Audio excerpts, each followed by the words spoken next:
Chers collègues, chers auditeurs et téléspectateurs, aujourd'hui, poursuivant notre réflexion sur l'Europe géopolitique, je vous propose un voyage en pleine pandémie. En plus d'offrir de leçons brutes de politique sanitaire, cette crise nous instruit sur notre place dans le monde. Où commençait cette histoire? En décembre 2019, sur un marché d'animaux vivants de Wuhan, en Chine, un centre épidémique qui paraît aujourd'hui lointain. Ou bien le 28 janvier 2020, alors qu'on signalait les 3 premiers cas en France et en Europe et que les autorités sanitaires nous juraient que tout était sous contrôle. Ou, pourquoi pas, le dimanche 23 février, lorsque les autorités du nord de l'Italie ont bouclé 11 localités, lorsqu'on a baptisé Bergame la Wuhan italienne et que le chaos s'est emparé des hôpitaux régionaux. Pas assez de respirateurs, des médecins et des infirmières qui se sentaient, je cite, envoyés pour éteindre les incendies tels des pompiers en pyjama. Des gens agonisant dans les couloirs, des scènes d'enfer. Au regard de l'ensemble européen, notre protagoniste, le vendredi 28 février me paraît un point de départ approprié. Ce jour-là, Rome demande officiellement à ses partenaires de l'Union une aide médicale. Alarme! Solidarité! Or, que se passe-t-il? Au moment même où l'Italie implore ses voisins de lui fournir masques, équipements de protection et respirateurs, ils prennent conscience que la catastrophe pourrait les toucher à leur tour. S'ensuit une panique gouvernementale et administrative. Subitement, la Covid-19 n'est plus une maladie exotique. Elle se fait proche de nous, de nos pays, au point qu'on abandonne à eux-mêmes nos voisins à bout de souffle. Pour chacun, à présent, il s'agit d'agir afin d'assurer sa propre survie. Mobilisation générale. Les 3 et 4 mars 2020, la France nationalise tous les masques et autres équipements de protection. L'Allemagne impose une interdiction d'exportation. Et si les 2 grands violent les règles, c'est la fin des haricots, l'avènement du chacun pour soi. 10 jours après son appel au secours, l'Italie n'a toujours pas reçu d'aide médicale de l'Union, ainsi que le révèle le 10 mars l'ambassadeur italien auprès de l'Union européenne dans Politico, je cite, « Seule la Chine a répondu à l'appel. Ce n'est certainement pas un bon signe de solidarité européenne. » Fin de la citation. On saisit rapidement ce que ça signifie. Sous le feu des projecteurs médiatiques, un avion de la Croix-Rouge chinoise atterrit le jeudi 12 mars à Rome, et non à Milan, centre de l'épidémie, soulignant ainsi le caractère diplomatique de la mission. Le ministre des Affaires étrangères, Luigi Di Maio, fait l'éloge de la solidarité entre les 2 pays. Parallèlement, le gouvernement italien commande du matériel médical pour plus de 200 millions d'euros. D'autres vols de même nature suivent, certains à l'initiative d'autorités régionales et locales, dont 3 transportant du personnel médical. Les ports de Gênes et de Trieste ne sont pas oubliés par le partenaire chinois, reconnaissant de l'accès privilégié scellé en 2019.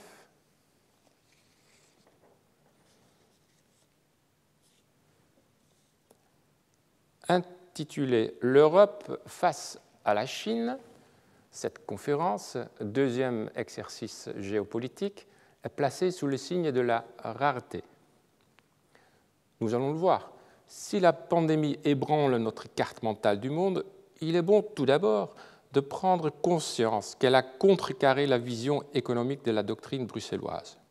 L'idée de marchés ouverts, au niveau de concurrence équitable, où offre et demande se croisent idéalement dans le monde entier. D'où la difficulté qu'éprouve la Commission européenne de saisir, par exemple, que l'interdiction d'exportation, mesure taboue en temps de paix, doit faire partie de notre panoplie lors d'une crise. Un pas que l'équipe de Mme von der Leyen vient seulement de franchir il y a 15 jours, à propos des vaccins. Un acte géopolitique tardif, mais fort. Il y a un épisode douloureux, d'autant plus instructif qu'on en a peu parlé, que j'aimerais partager avec vous. Alors que l'Union, institutions et États lutte actuellement pour acheter et distribuer le remède miracle, elle a eu, voici un an, l'occasion d'évaluer les forces politiques et publiques perturbatrices que libère une crise sanitaire d'une gravité extrême. En février-mars 2020, se découvrant impuissante à faire respecter les règles du libre-échange ou à obtenir des capitales qu'elle se montre solidaire au sujet des masques, la Commission a cherché un autre rôle. L'Europe ne pouvait pas agir par elle-même et se mêler à la bataille, loin de son rôle d'arbitrage par réprimande. Cela s'est traduit par un moment d'hybris technocratique invraisemblable. L'Union, en tant que telle, ne dispose ni de stock ni d'usine. Il faut donc tout acheter. Le 28 février, jour du cri d'alarme italien, la Commission lance un appel d'offres pour des masques et des équipements de protection. Dans le cadre de la procédure dite d'urgence, les entreprises ont 6 jours pour répondre. Or, aucune ne propose le moindre devis. Le 17 mars, 5 jours après l'atterrissage de l'avion chinois à Rome, la Commission lance un deuxième appel d'offres portant sur des gants, des masques, des protections oculaires et des combinaisons. Une réussite, annonce fièrement Ursula von der Leyen une semaine plus tard. Il y a suffisamment d'offres sérieuses pour fournir le nécessaire à tous les États intéressés. Son message, la solidarité européenne en action, être membre, cela paye. Italie, Espagne, vous souffrez, l'Europe vient vous soulager. Cependant, les camions ne démarrent pas tout de suite. C'est écrit en petits caractères en bas de page. Le matériel ne sera disponible que 2 semaines après la signature du contrat avec les producteurs, en fonction de la capacité de production, des délais de livraison requis et des spécifications contractuelles. On se mettra donc en route au plus tôt à la mi-avril. Des délais brefs selon les normes bureaucratiques, mais terriblement longs dans le cas d'une pandémie. Il faut aller plus vite, disent à Mme von der Leyen les chefs de gouvernement le 26 mars lors d'un sommet en visioconférence. Une réalité s'impose. Dans une pandémie, les lois de l'économie de guerre priment sur celles de l'économie de marché. Du jour au lendemain, il n'y a plus de marché pour les masques ou les kits de test à propos desquels lancer un appel d'offres. Ce n'est pas le rapport entre offre et demande, exprimé en euros, qui détermine qui obtient quoi, mais les rapports de force brute, la capacité de l'État à réquisitionner, à produire lui-même, à rapiner si nécessaire, ou dans une variante, disons, semi-marchande, à organiser des contacts directs entre industriels et acheteurs en exerçant une pression douce. Ce sont donc les executive orders et le téléphone, et non les prix, qui répartissent la rareté. Le président Trump, qui recourt à une loi remontant à la guerre de Corée pour obliger General Motors à produire des respirateurs, l'a tout de suite perçu, tout comme son homologue français. Xi à Pékin et Poutine à Moscou ne travaillent-ils pas de cette manière? Même ceux qui n'optent pas pour une telle agressivité en matière de politique de puissance ne peuvent se contenter de passer une annonce pour obtenir des millions de masques. Au printemps 2020, du marché de la protection médicale ne subsiste qu'une jungle faite de transactions à la tombée de la nuit, à la nuit tombée, et de prix exorbitants. Les États membres, voyant enfin en face la menace de santé publique, intensifient leur rythme d'action et leur pression politique.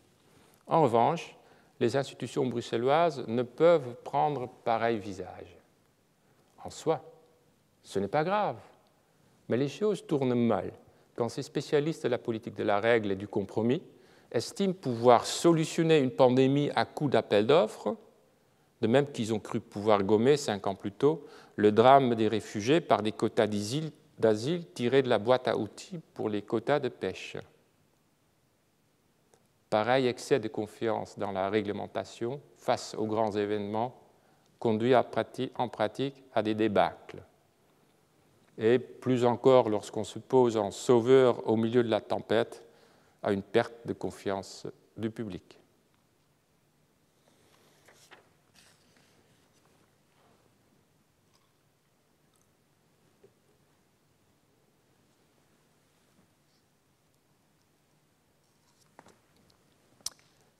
Laissons de côté maintenant ces deux épisodes tout aussi instructifs que tristes qui ont commencé le 28 février. L'appel au secours italien, l'appel d'offres bruxellois, et abordons le récit au cœur du grand théâtre géopolitique de la pandémie. Pour ce faire, le 6 février, toujours 2020, est un bon point de départ. Ce jour-là, le président chinois téléphone à son homologue américain pour faire le point sur l'épidémie qui frappe son pays. Grâce à un effort colossal, tout est sous contrôle, assure Xi Jinping. La croissance économique de la Chine va bientôt reprendre. La rapidité avec laquelle Pékin a construit des hôpitaux d'urgence impressionne Trump, qui se dit prêt à envoyer experts et aide. Un coup de fil routinier, dont la portée n'a toutefois pas échappé à l'Américain. Le lendemain matin, il confie à un journaliste « This is deadly stuff ». C'est bien pire qu'une grippe carabinée, et ça se propage dans l'air. Tandis que dans les capitales européennes, on voit tout au plus un voyant orange se mettre à clignoter chez quelques virologues, à Washington, le plus haut niveau politique saisit l'ampleur potentielle du danger. Dès la fin janvier, personne aux États-Unis n'est encore succombé à la maladie. Le principal conseiller à la sécurité de Trump avertit ce dernier, je cite, « Il s'agit de la menace la plus importante sous votre présidence pour la sécurité nationale. » Une semaine après la conversation avec son adversaire impérial, l'économie est en plein essor, les sondages sont bons, les caisses de campagne se remplissent. Son directeur de campagne lui dit, je cite, « C'est la seule chose qui puisse faire tomber votre présidence. » Ce à quoi Trump rétorque, « This fucking virus. Qu'est-ce qu'il a à voir avec ma réélection ?» En mars 2020, le centre de gravité de la pandémie passe de la Chine et de la Corée du Sud à l'Europe. Le mois suivant, au continent américain, puis de nouveau au continent asiatique, à commencer par l'Inde. Sur la scène mondiale, tout le monde s'observe. Pour les gouvernements, il est important de savoir si la menace sanitaire se dirige vers eux et de tirer des leçons des approches adoptées ailleurs, d'éventuellement offrir ou demander de l'aide. Cependant, la COVID-19 accentue une dimension des échanges diplomatiques habituels en temps de crise, celle de la puissance politique. À la différence d'une catastrophe naturelle, une maladie infectieuse propagée par les déplacements humains offre une opportunité unique de discréditer, d'affaiblir ou de manipuler les autres acteurs. Qui est responsable? Qui ne maîtrise pas les choses? Qui offre une aide? Qui formule le récit le plus convaincant? Dans le maelstrom médico-politique du printemps 2020, 4 idées, aussi révélatrices que déroutantes, s'imposent aux oreilles surmédiatisées du public européen. 1. Dans cette catastrophe, l'Europe n'a ni la bouée de sauvetage, ni la Croix-Rouge du monde, mais une désolante victime. 2. Dans la lutte contre la pandémie, le grand allié américain en première ligne dans toutes les crises internationales depuis 1945, est absent, voire tout aussi désarmé. 3. C'est la lointaine et insaisissable Chine qui apporte des tonnes de matériel médical. 4. Et pour couronner le tout, le public européen apprend sur le tas que la ligne de démarcation entre aide d'urgence et politique de puissance est très mince, qu'un bienfaiteur peut avoir des exigences. Cette série d'expériences perturbe la conscience géographique et historique de l'Europe. Sur la carte mondiale des émotions, compassion et respect ont changé de côté. La pandémie contraint l'Europe à poser un regard postcolonial sur la République populaire de Chine, un regard post-atlantique sur les États-Unis, et à redéfinir sa position et son identité continentale. Bien assez donc pour nous occuper ici quelques heures. La diplomatie du masque est le phénomène qui résume le mieux ces glissements telluriques. On a vu que l'Italie, durement touchée par le virus en raison des liens qu'entretient l'industrie lombarde avec des centres de production chinois comme Wuhan, a aussi été la première à bénéficier de la main tendue. La Serbie est une autre étape de cette nouvelle route de la soie par où passent maladies et aides. À la mi-mars, le président Aleksandar Vučić se rend en personne à l'aéroport de Belgrade pour recevoir un lot de masques. La solidarité européenne est un conte de fées pour enfants, déclare-t-il à cette occasion. Je crois en mon frère, je crois en Xi Jinping. Depuis Prague, le président tchèque Miloš Zeman annonce fin mars que la Chine est le seul pays à avoir aidé le sien. On saisit que Pékin maintient de bonnes relations entamées dans les années 50 avec les anciens peuples frères communistes d'Europe centrale et orientale. Il en va autrement des pays de l'Europe du Sud et de l'Ouest, qui bénéficient de la protection de l'OTAN et du soutien américain dans le prolongement du plan Marshall. Ainsi, la diplomatie chinoise du masque fait se hausser bien des sourcils aux Pays-Bas, en reconnaissance de l'aide initiale discrète fournie en janvier et février par l'aéroport de Schiphol et la KLM à Pékin. 3 compagnies aériennes chinoises font don en mars de matériel médical à la même KLM. Si le ministre de la Santé, Martin Van Rijn, accueille en personne à Schiphol une cargaison offerte par Alibaba et Huawei, les Pays-Bas déclarent, non sans condescendance, 600 000 masques achetés impropres à l'emploi. Dans la bataille de l'image, l'Europe s'est mise toute seule en difficulté. Les tonnes d'aide expédiées début 2020 à la demande de Pékin par différents États membres l'ont été sans effusion de drapeau. Le 6 avril, la Commission européenne publie faits et chiffres bruts. Un communiqué de presse pour la petite histoire, mais il est trop tard. La Chine ne tolère pas de perdre la face. Ses dirigeants entendent occuper toute la scène. Et pour y parvenir, tous les moyens sont bons. Ici à Paris, l'ambassadeur chinois s'emporte tellement à propos de l'échec français dans la lutte contre le virus que son attaque lui revient à la figure comme un boomerang. Pékin ne maîtrise pas encore les subtils codes européens présidant aux échanges entre public et représentants du pouvoir. À Berlin, les députés sont choqués par un article de presse selon lequel des diplomates chinois ont exhorté le gouvernement allemand à se prononcer positivement sur la gestion de la crise par Xi. Le gouvernement informe le Bundestag qui n'a pas honoré cette demande. Un commentateur attentif relève que c'est le ministère de l'Intérieur et non celui des Affaires étrangères qui est chargé de la communication à propos de la Chine. Et je le cite, « cela signifie que la Chine est devenue un sujet de politique intérieure. Telle est la nouvelle réalité de notre relation avec ce pays.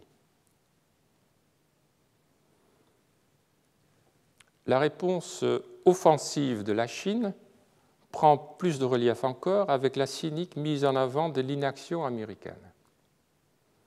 En chiffres absolus, au cours des 10 premiers mois de 2020, plus de citoyens américains meurent de virus que dans tout autre pays.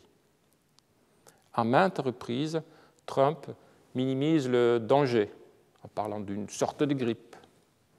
Il accorde peu d'attention aux experts et à ses conseillers. Fin avril, il recommande carrément l'utilisation d'eau de Javel pour lutter contre la Covid. Des centaines d'Américains se retrouvent à l'hôpital en présentant des symptômes d'empoisonnement. Par ailleurs, des responsables américains répandent une idée contagieuse. Le virus serait échappé d'un laboratoire de Wuhan. Trump et Pompeo, son ministre des Affaires étrangères, parlent du virus de Wuhan ou du virus chinois. Fin mars, quand leurs alliés du G7 rejettent ces dénominations lors d'une visioconférence ministérielle, ça tourne à la dispute. Ensuite, Washington accuse l'Organisation mondiale de la santé de couvrir Pékin et de bloquer les enquêtes qui permettraient de dévoiler la vérité sur les origines de la pandémie. En avril, Trump coupe le financement de l'OMS. En juillet, il officialise le retrait des États-Unis. Un duel rhétorique entre les deux adversaires géopolitiques occupe toute la scène internationale. Coincé dans les cordes en tant que propagateur du virus, Pékin nargue le leader du monde infecté en le renvoyant au pitoyable décompte des cas de Covid sur son sol. Quand fin mai, le ministère américain des Affaires étrangères réclame que le gouvernement chinois viole la promesse faite au peuple de Hong Kong en promulguant une nouvelle loi sur la sécurité, son homologue chinois riposte sur Twitter par un simple « j'étouffe »,« I can't breathe », les derniers mots de George Floyd, homme noir dont la mort brutale à la suite de violences policières a déclenché un tollé à travers les États-Unis. Pandémie et tensions raciales, la société américaine est engagée dans une double bataille dont le corps est l'enjeu. En 2020, année électorale, on est à fleur de peau. Dans cette bataille géopolitique, les Européens sont pris au piège. Les deux superpuissances leur demandent de souscrire au grand récit que chacune avance sur la Covid. Xi Jinping entend qu'il le remercie pour les masques qu'il a fournis et il leur intime de se taire à propos du marché de Wuhan ou de la façon dont on aurait pu stopper le virus. Pour sa part, préférant faire la sourde oreille à propos de l'échec de sa politique intérieure, Donald Trump exige la loyauté de ses vassaux dans cette lutte qu'il présente comme une nouvelle guerre froide entre liberté et tyrannie.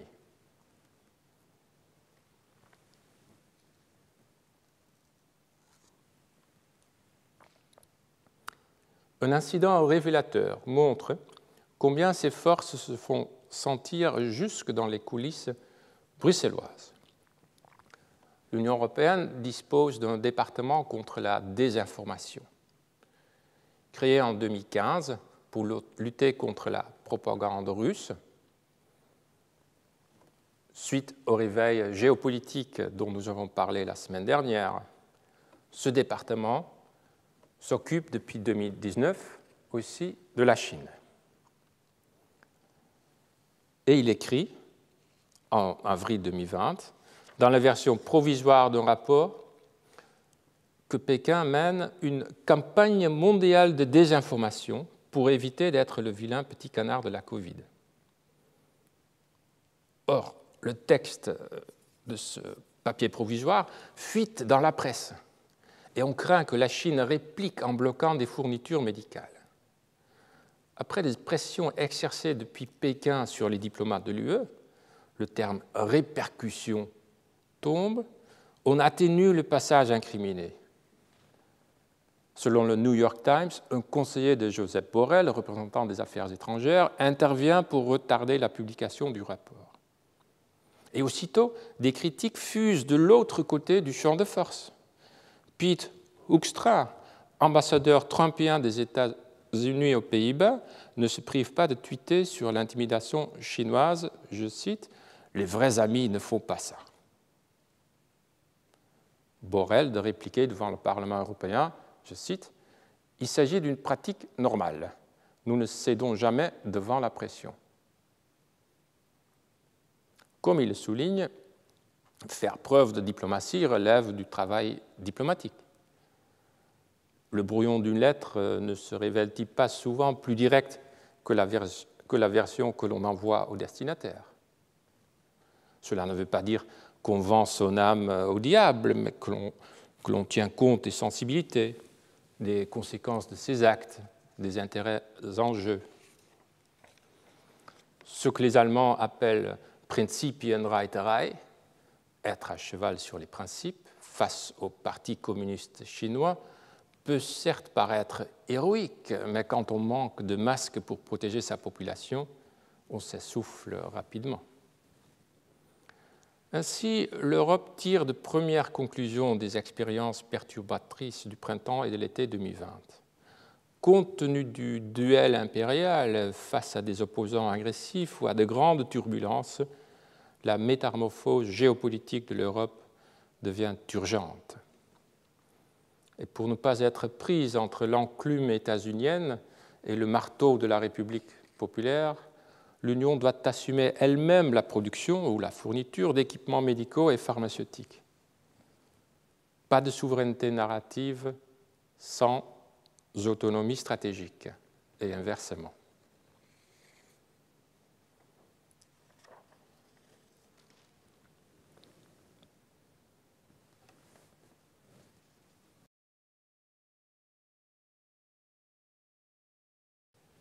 Après ce compte-rendu quelque peu époumoné de la politique géomédicale de cette première année de pandémie, opérons un zoom arrière dans les siècles.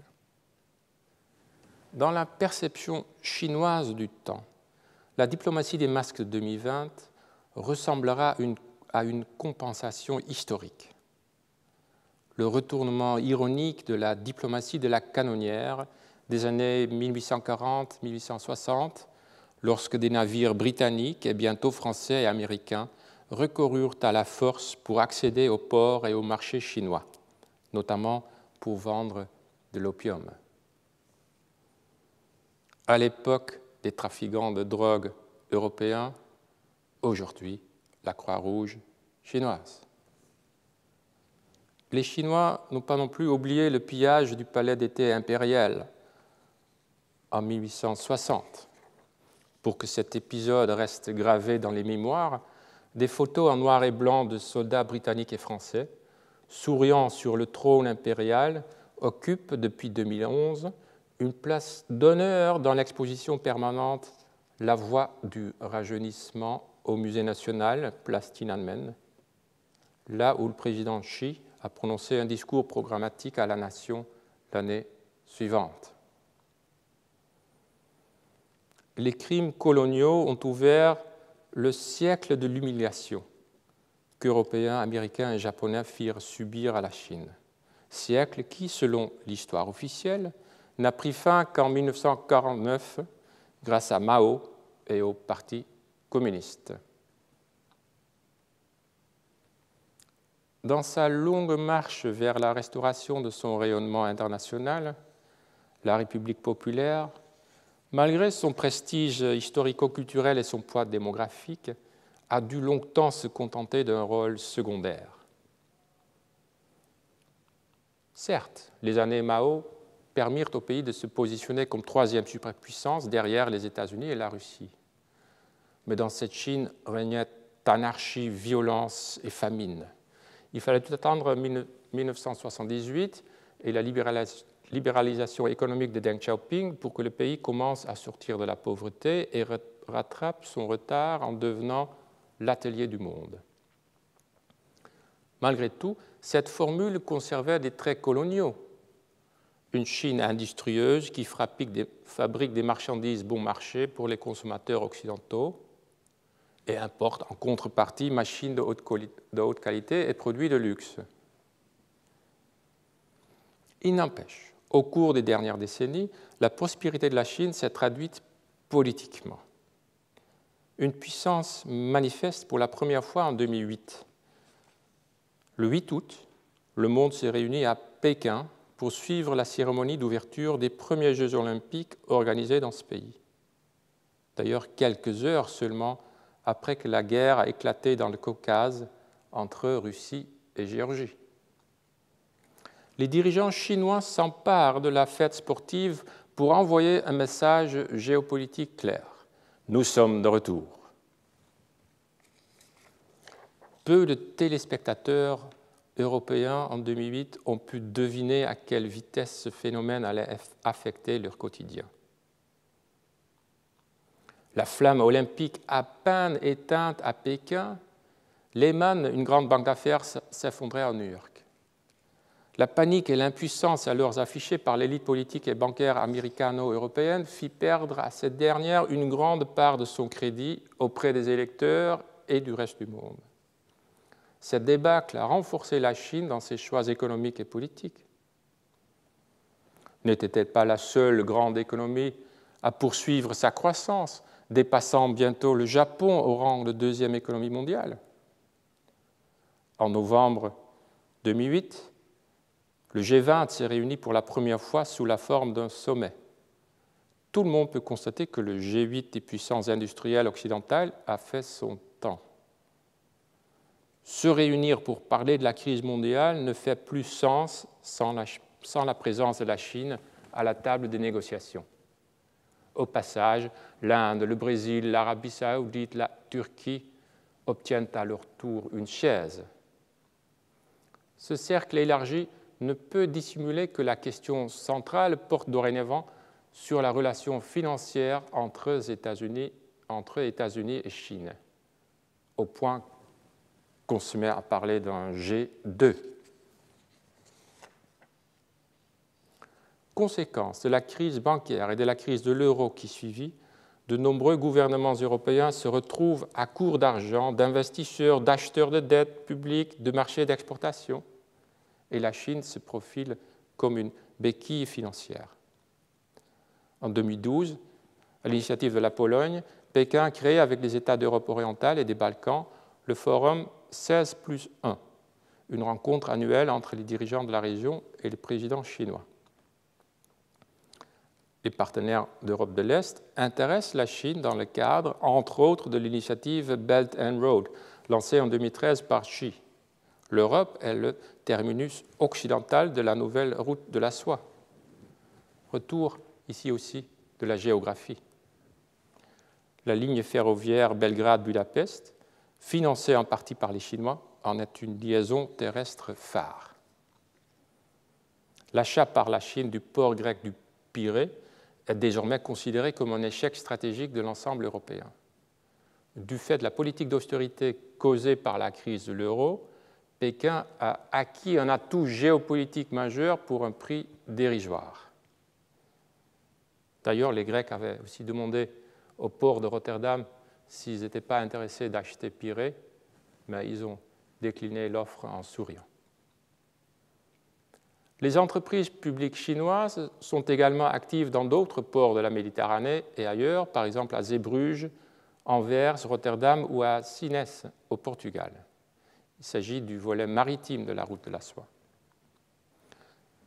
Malgré tout ça, l'expansion chinoise au lendemain de 2008, d'Athènes et de Gênes jusqu'à Budapest et à Varsovie, ne perturbe pas immédiatement le public d'Europe occidentale. Après tout, cette expansion ne se produit-elle pas parmi les frères les plus faibles de la famille européenne? Cela va changer à la suite de la deuxième onde de choc à partir de 2016. Désormais, la Chine s'affirme comme le rival des forts et non plus uniquement comme le bienfaiteur des faibles. En juillet 2016, la société chinoise Midea achète le joyau technologique allemand KUKA pour une somme record de plus de 4 milliards d'euros et demi. Ce fabricant de robots d'Augsbourg jouissait d'une grande renommée. Quelques mois à peine avant cette acquisition, à l'occasion d'une visite officielle du président Obama, des journaux allemands publièrent avec fierté la photo d'un robot KUKA servant une bière à la chancelière et à son invité américain. Le choc KUKA a été suivi d'une série d'investissements chinois et de tentatives de rachat de grandes entreprises allemandes. Et à partir de 2016, celles-ci, de même d'ailleurs que leurs homologues américaines, donc ces entreprises prennent conscience de la nouvelle réalité. Pékin est bien décidé, grâce à sa stratégie lancée en 2015, à devenir en 10 ans le leader mondial dans les domaines de la technologie de l'information, de l'intelligence artificielle, de la robotique, des voyages dans l'espace, etc. On voit donc qu'il aura fallu attendre que l'Allemagne soit devenue la proie de la Chine pour que l'Europe se réveille et fournisse une réponse concertée. À la suite d'une lettre adressée en urgence à la Commission par les ministres allemands, français et italiens de l'économie, on pond un mécanisme de contrôle des investissements étrangers entre 2017 et 2019, ceci donc à une vitesse éclair par rapport aux normes de l'UE. Conformément aux usages de la politique de la règle, on ne nomme pas la République populaire, mais la visée géoéconomique de ces dispositions n'échappe à personne. La pandémie de 2020 déclenche un troisième choc, lequel sensibilise encore plus le public à la puissance géopolitique de la Chine et à sa volonté de s'affirmer. Cette fois-ci, l'onde dépasse les cercles des initiés et les entreprises directement concernées pour se faire sentir dans tout l'espace public européen. La vulnérabilité de l'Europe sur le plan médical apparaît au grand jour. Les nouvelles relations ne tardent pas à se traduire dans la répartition des responsabilités politiques au sein de l'Union. La Chine devient une affaire des chefs, une Chefsache. En raison des restrictions de voyage, le sommet des 27 chefs d'État et de gouvernement de l'UE avec le président Xi, une première prévue pour se tenir à Leipzig en septembre 2020, ne peut bien entendu avoir lieu. Il se limite à une visioconférence entre Merkel, en tant que présidente du Conseil de l'UE, Michel, von der Leyen et Xi Jinping. Début octobre 2020, président et chef de gouvernement approuvent à l'unanimité la poursuite d'une autonomie stratégique. Un moment révélateur. Cette expression, qui pendant des années a rencontré de multiples résistances dans les cercles ministériels européens de la défense, à Londres, La Haye ou Varsovie, parce qu'il était censé porter atteinte aux liens transatlantiques, se voit approuvée pour la première fois, et ceci au plus haut niveau, par les chefs d'État et de gouvernement, c'est-à-dire là où les opinions publiques perçoivent la politique européenne. La vulnérabilité médicale et la dépendance pharmaceutique révélées par la pandémie imposent à l'Union d'échapper à l'étau sino-américain. Du jour au lendemain, agir de façon indépendante en matière de politique étrangère apparaît comme une chose publique, une res publica. Au sein de l'UE, la crise de la Covid renforce l'aspiration à mener une politique économique, concurrentielle et industrielle stratégique. On commence à se rendre compte que la sauvegarde de ses propres intérêts ne peut se satisfaire du seul cadre du marché libre. Cela se perçoit à Paris, où cette réflexion n'a jamais été absente, mais aussi à Berlin, à Bruxelles et même à La Haye, où l'on fait traditionnellement confiance à la main invisible du marché. Et je le sais pour y avoir travaillé. Un tournant historique, donc, dont le passage au crible des investissements étrangers que j'ai évoqué constitue un excellent exemple.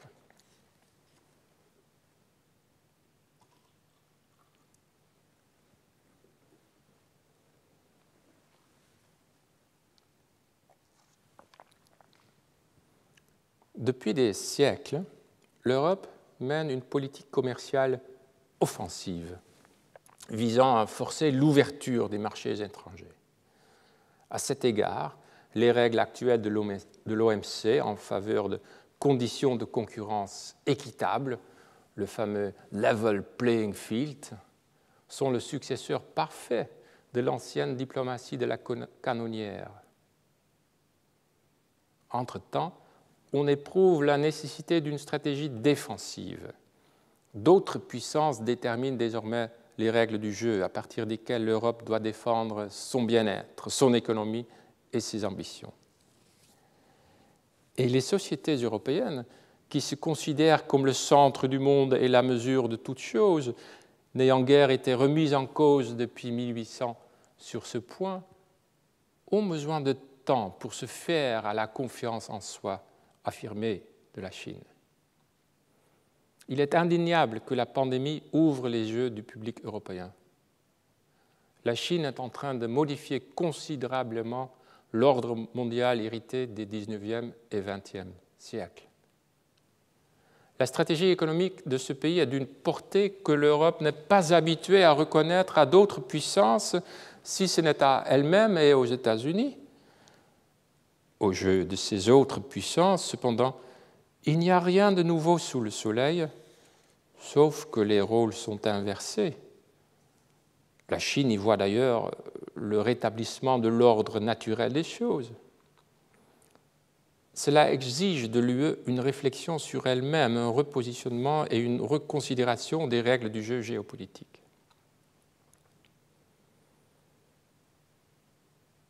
Et pour ce faire, ça peut aider de regarder comment fait la Chine.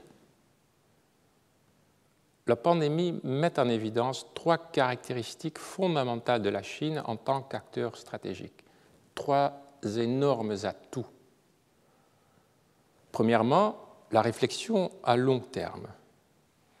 La culture politique chinoise, qui relève d'une grande civilisation et d'un peuple nombreux, pense en termes de périodes, de décennies et de siècles, plutôt que de compter en années et calculer en fonction des cycles électoraux. Quand les dirigeants européens parlent à Pékin du malaise provoqué par la perte d'une hégémonie au bout de 3 siècles, on leur répond « Pendant les 17 siècles précédents, nous étions la plus grande économie ». Du point de vue chinois, la crise de la Covid est une légère ondulation. Le bilan officiel de 3600 morts fin 2020, un petit accroc. Souvenons-nous d'ailleurs de la réponse de Mao Zedong, interrogé un jour sur les dangers d'une guerre nucléaire dévastatrice. Quelques centaines de millions de morts, on le surmontera. On se retirera dans les terres et on recommencera. Cette portée temporelle s'applique aussi au futur. Xi Jinping ne perd jamais de vue l'année 2049, centenaire de la Révolution rouge, année où le pays entend être une puissance économique, technologique et scientifique de premier plan avec Taïwan dans son giron. Deuxièmement, après la réflexion à long terme, deuxièmement, le centralisme. Le Parti communiste chinois est plus puissant que l'État. Xi est avant tout secrétaire général du PCC, puis commandant en chef et seulement ensuite président, fonction qui lui permet d'agir sur la scène mondiale. Le parti contrôle l'appareil d'État, l'armée et les entreprises publiques, tout en exerçant une grande influence sur les entreprises privées. Certes, la censure et le manque de médias libres ont désavantagé Pékin au moment de l'apparition de l'épidémie. Les mauvaises nouvelles se diffusent mal. Parallèlement, ce centralisme permet aux dirigeants de transmettre un seul message à l'opinion publique, tant dans le pays qu'en dehors. Troisièmement, une vision intégrée. Dans le processus décisionnel chinois, on considère les dimensions politiques, économiques et sécuritaires comme un tout allant de soi. Dans l'économie domestique, cela se manifeste par une forme de capitalisme d'État mercantiliste, les frontières entre entreprises d'État et entreprises privées restant diffuses. La stratégie Belt and Road est un parfait exemple de la politique étrangère chinoise, laquelle mêle harmonieusement les aspects économiques aux ambitions politiques et militaires et aux besoins à la flatterie culturelle. On va y revenir. La nouvelle route de la soie est à la fois une grande stratégie et une initiative de réseau, une stratégie fluide très visible dans la diplomatie de la pandémie, un maillage de réflexion, d'opérations tactiques et d'improvisation, tout parfaitement réglé. Ces trois atouts phénoménaux donnent à la Chine une grande capacité à fixer des priorités stratégiques et à les mettre sans tarder en pratique. La perspective à long terme donne confiance en soi, tandis que le centralisme et la vision intégrée facilitent la prise de décision en vue d'une action orientée dans une direction précise. De plus, dans un jeu d'interaction, la taille du pays fait que ces actes ne peuvent rester sans conséquence pour les autres acteurs internationaux. Ainsi, le pays a-t-il les moyens de réorganiser l'ordre international? Et il le sait.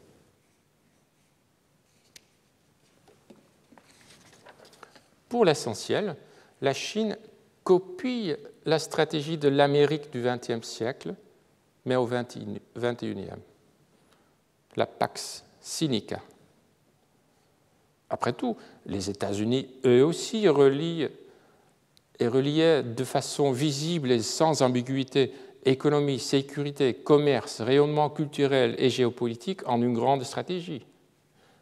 L'Europe, en revanche, fragmente ses choix en domaines politiques distincts dans une approche sectorielle disséminée entre de nombreux acteurs, ce qui compromet une action adéquate en tant qu'acteur géostratégique.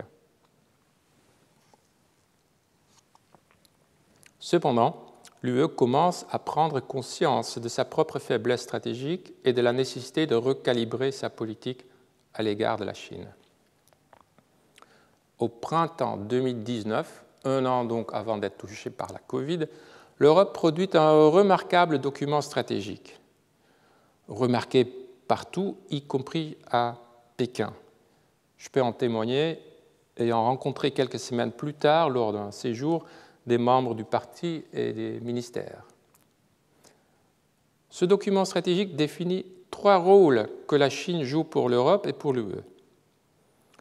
La Chine est un partenaire dans la réalisation d'objectifs mondiaux, politique climatique, non-prolifération nucléaire, lutte contre les pandémies, etc. La Chine est un concurrent dans les domaines économiques et technologiques. Les deux parties négocient afin de définir le cadre de cette concurrence, par exemple par des accords commerciaux. Enfin, Chine et Europe sont des rivaux systémiques, en ce sens qu'ils incarnent des modèles politiques alternatifs, l'Union valorisant les droits fondamentaux individuels et les institutions démocratiques. Le troisième rôle, celui qui occasionne les plus grands maux de tête diplomatiques, est aussi le plus essentiel quant à l'image que l'Union a d'elle-même et à son positionnement parmi les grandes puissances.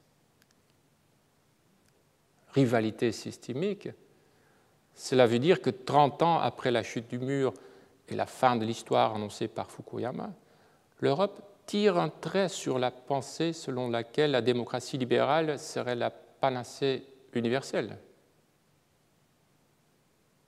Cependant, il y a un hic.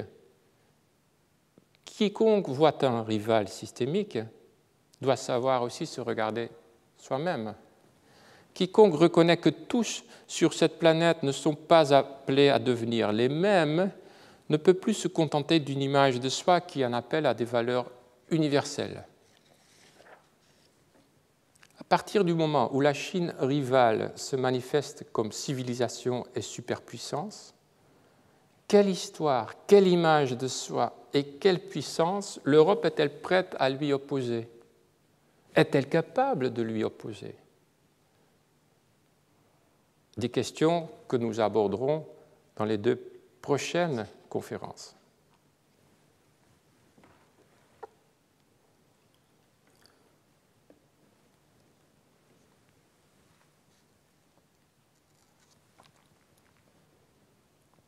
Quelques mots de conclusion. Les forces et faiblesses de la politique européenne actuelle à l'égard de la Chine ressortent clairement de l'accord de principe conclu au cours des dernières heures de 2020 sur les investissements avec Pékin. Au nom de l'Europe, le quatuor Michel, von der Leyen, Merkel et Macron s'est entretenu par visioconférence avec Xi Jinping, le président chinois. Si l'accord donne un meilleur accès et une meilleure protection aux entreprises européennes sur les marchés chinois, les analystes ont surtout été frappés par son importance stratégique. De son propre chef, l'Union a accompli un acte géopolitique. Washington s'en est offusqué. Comment l'Europe peut-elle conclure un accord avec le grand rival chinois seulement 3 semaines avant l'investiture de Joe Biden? N'aurait-elle pas pu attendre afin qu'on s'entende contre la crapule Xi, pour reprendre le terme employé par Biden lors de sa campagne? D'autant plus que l'Europe semblait soulagée de voir Trump partir. Peu avant Noël, Jake Sullivan, conseiller à la sécurité nationale de Biden, a fait savoir sur Twitter que le nouveau gouvernement apprécierait une consultation des alliés européens sur la Chine. Continuité frappante avec la période Trump, la Maison-Blanche de Biden qui donne elle aussi des ordres par Twitter. L'Union avait pourtant de bonnes raisons de s'en tenir au calendrier prévu. En effet, l'accord d'investissement a été négocié avec Pékin 7 années durant. Lors du sommet UE-Chine de 2019, on avait fixé comme date butoir le 31 décembre 2020. Washington ne pouvait donc feindre la surprise. La Chine ayant par ailleurs pris des engagements importants au dernier moment, freiner les choses eût été envoyer un mauvais signal, ou donner à penser que l'Europe n'agit qu'après avoir obtenu le feu vert des États-Unis. Vis-à-vis de Pékin, mais aussi de Moscou, Ankara, Londres ou Téhéran, cela aurait eu de terribles répercussions sur la réputation internationale de l'Union et réduit à néant les moyens de pression politique et économique dont nous disposons dans la défense de nos intérêts et valeurs.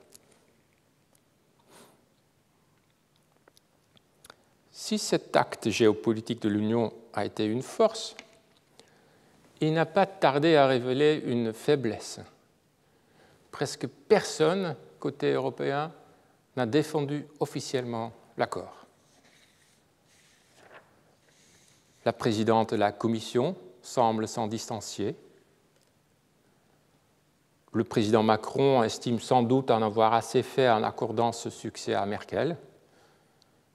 Si la chancelière a elle-même parlé d'un accord important, elle a d'autres préoccupations en ce moment en raison de la pandémie. Pendant que les critiques à propos de l'accord enflent au sein du Parlement européen et des parlements nationaux, les gouvernements restent silencieux. La raison de ce silence narratif réside probablement dans un certain malaise. Le procès en hypocrisie n'est jamais très loin lorsque l'on se dit préoccupé par les droits de l'homme, par Hong Kong ou les Ouïghours, tout en souhaitant par ailleurs défendre ses propres intérêts économiques. Il s'agit là d'une faiblesse géopolitique. En 2019, l'Union a analysé avec pertinence les 3 rôles que joue la Chine, partenaire, concurrent, rival systémique. Une percée stratégique conceptuelle. Mais depuis lors, la réflexion s'est arrêtée. Et ces jours-ci, on en paie les frais. Lundi 22 mars, juste la semaine dernière, l'UE a pris des sanctions contre 4 fonctionnaires chinois locaux pour des abus contre la minorité ouïghour, actant ainsi la rivalité systémique. Or, la Chine a riposté très vite et d'une main ferme.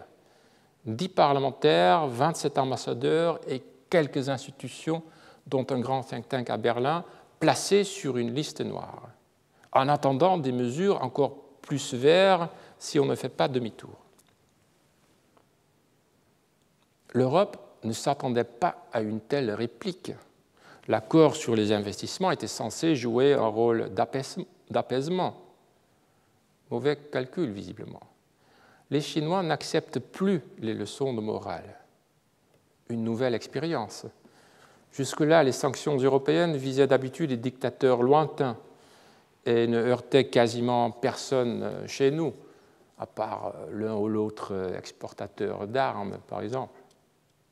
Mais cette fois, une puissance non occidentale nous réprimande d'une façon qui fait mal. Et ça, encore une fois, c'est nouveau. On sent donc que les évolutions s'accélèrent et les questions qui nous occupent deviennent donc très urgentes. Comment ces trois rôles doivent-ils se rapporter les uns aux autres? Comment la Chine ou la Russie peut-elle être à la fois partenaire et rivale systémique? Cette rivalité va-t-elle interdire toute autre interaction? Et quel récit nous permet de trouver un chemin entre jugement sans concession et silence hypocrite? Et quels sont les forums décisionnels qui permettent de porter des jugements politiques prenant en compte valeurs et intérêts? Telles sont sans doute les principales tâches de la politique européenne à l'égard de la Chine dès aujourd'hui et pour les années à venir. Pour une Europe faible, la Chine représente une menace majeure. Face à une Europe qui sait ce qu'elle veut, qui est en mesure de se défendre, elle montrera du respect. Mesdames et messieurs, cher public, ainsi qu'on vient de le voir, depuis 2008, les chocs subis par les Européens par rapport à la Chine, lesquels ont atteint leur point culminant avec la pandémie, ne forment probablement que le début d'une pièce géopolitique en plusieurs actes. La relation de chacune des parties avec le troisième grand acteur, les États-Unis, déterminera le développement de la prochaine scène. Nous en parlerons dans 8 jours. Merci de votre attention.